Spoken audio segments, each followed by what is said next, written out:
네, 안녕하세요. 지리를 알면 세상이 보인다. 지리교사 함동식입니다. 지리를 알면 세상이 보인다. 제가 제일 좋아하는 말입니다. 우리가 지리 공부를 열심히 해서 세상을 바라보는 안목을 넓히길 바라는 마음으로 자원의 의미와 자원 문제 시작하도록 하겠습니다.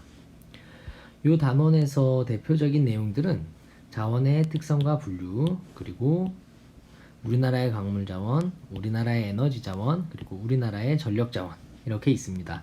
시험에 가장 많이 출제되는 단어는 여기 하고 여기입니다. 우리는 오늘 1, 2번 자원의 특성과 분류, 그리고 우리나라의 광물자원에 대한 이야기를 해보도록 하겠습니다.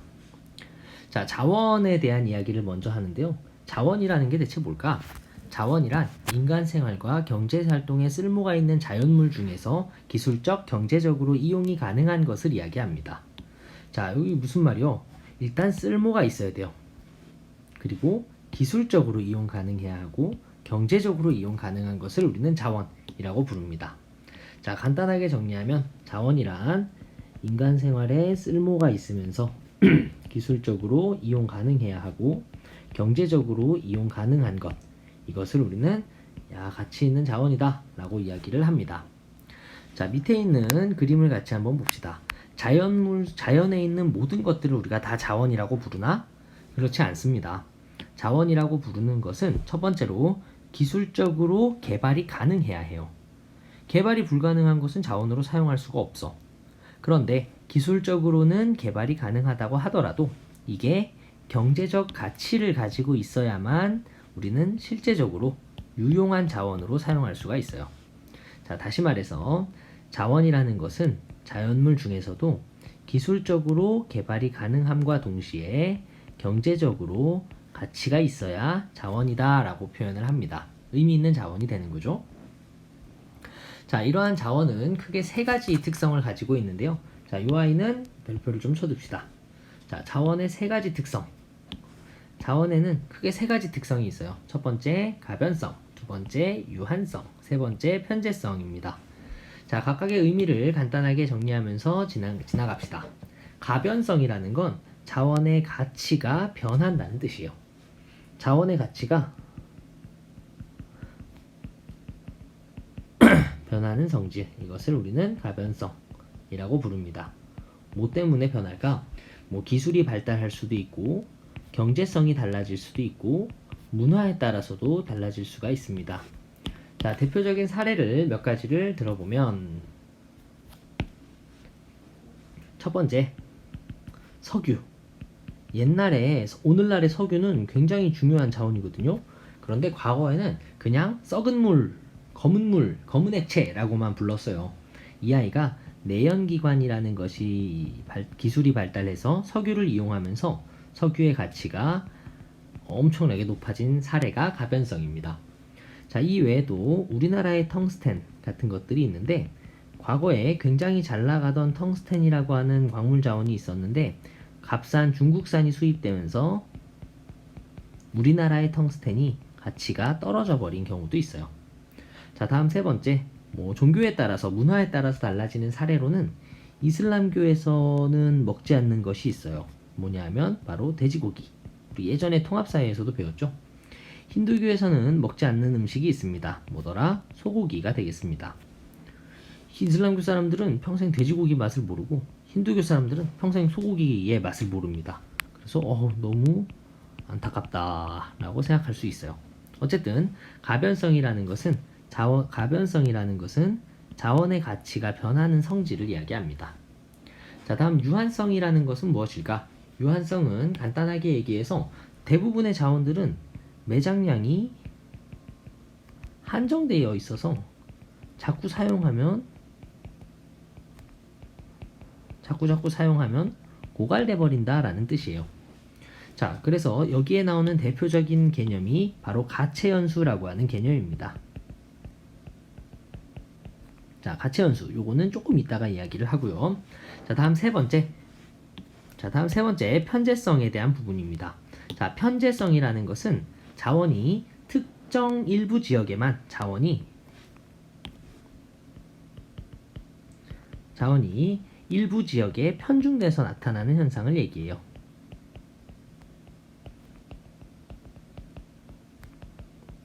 사실 자원이 모든 세상에 다 고르게 분포한다면 싸움이 날 일이 없을 거야. 그런데 실제로 자원이라는 것은 일부 지역에 편중되어서 나타납니다. 가장 대표적인 자원이 바로 석유예요.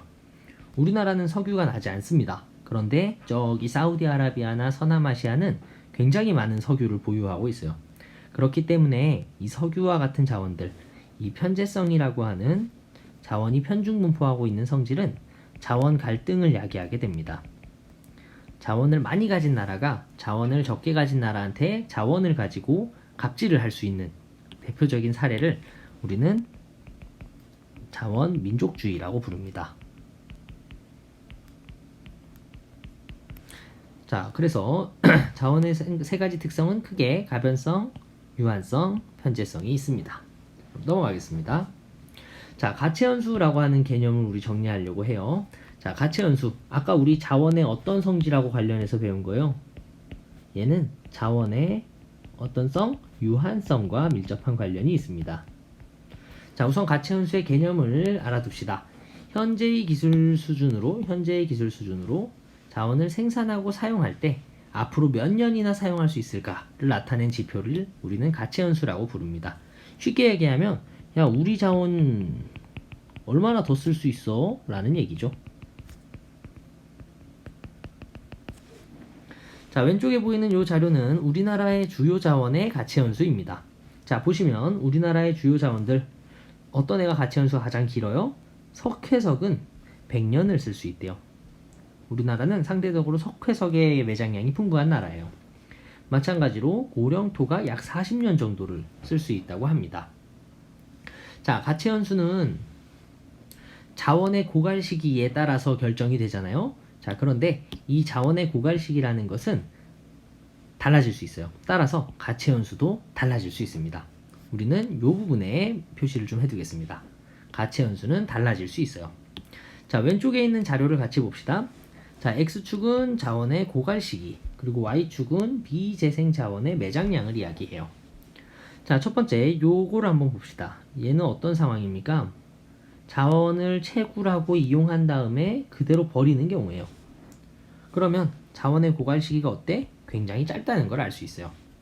반면에 재순환이나 채광 기술이 개선되고 혹은 소비량이 감소하고 이러한 것들이 겹쳐지면 상대적으로 자원의 고갈 시기가 늘어나게 됩니다. 자, 그러면 정리해서 자원의 고갈 시기가 늘어나면 가채연수는 어떻게 돼요? 늘어나게 되겠죠. 자, 자원의 고갈 시기를 늦추는 방법은 어떤 게 있어요? 뭐 소비를 줄이거나 뭐 재활용을 하거나 혹은 뭐 기술을 개발해 가지고 더 많이 채굴할 수 있게 되는 거죠. 채광 기술이 개선되면 가채연수는 늘어날 수 있습니다. 가채연수를 간단하게 얘기하면 채굴이 가능한 년수를 얘기하는 거죠. 이게 가채연수의 개념입니다. 자, 다음에 자원의 특성과 분류로 갑시다. 자, 자원이라는 것은 우리 아까 자원에 대해서 이야기했었죠? 자, 자원이 뭐였어요? 자연물 중에서도 어떤 조건들이 필요해요? 기술적으로 개발이 가능하고 그리고 좋습니다. 경제적으로도 가치가 있어야 합니다. 그래서 우리는 이것을 자원이라고 부르는데 자원은 크게 두 가지 의미로 나뉩니다. 넓은 의미의 자원과 좁은 의미의 자원으로 구분이 됩니다. 자, 우선 좁은 의미의 자원이라는 것은 우리가 떠올리는 일반적인 자원들, 천연자원 같은 것들을 이야기합니다. 뭐 각종 지하자원들 있잖아요. 뭐 광물이라든지 뭐 석유라든지 뭐 이런 것들이 좁은 의미의 자원이라면 넓은 의미의 자원은 천연자원뿐만 아니라 인적 자원과 문화적 자원 모든 것들을 다 포함하는 개념입니다. 자, 그러면 여기서 질문을 한번 해보자. 여러분은 자원인가요?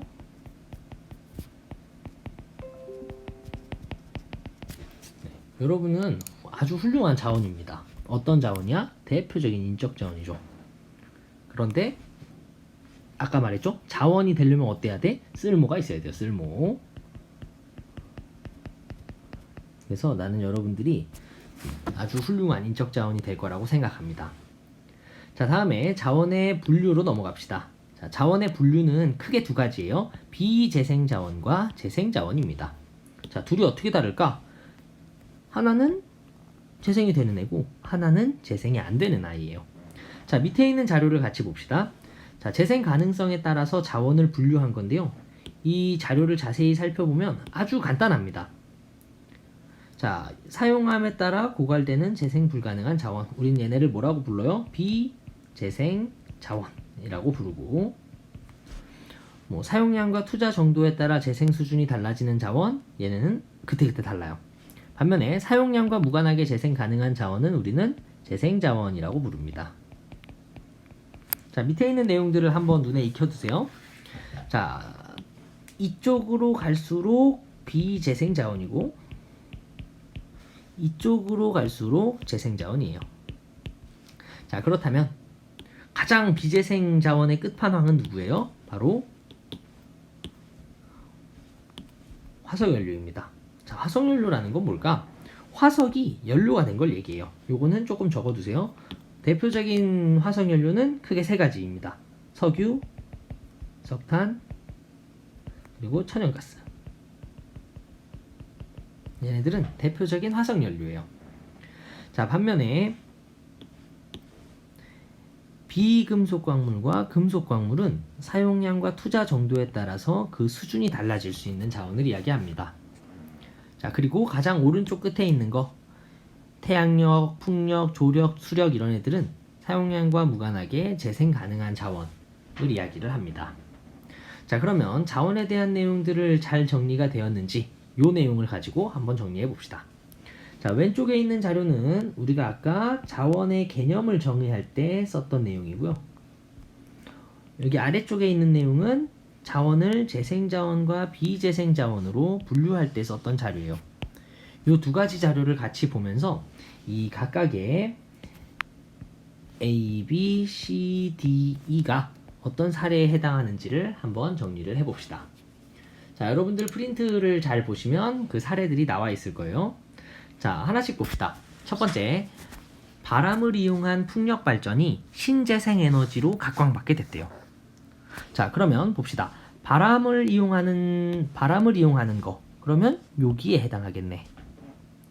바람을 이용하던 것은 과거에 그냥 자연물로 있었던 것이 오늘날에는 신재생 에너지로 각광받게 됐어.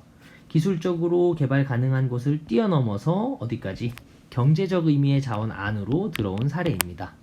그래서 이 아이가 1번에 해당하는 사례가 되겠죠.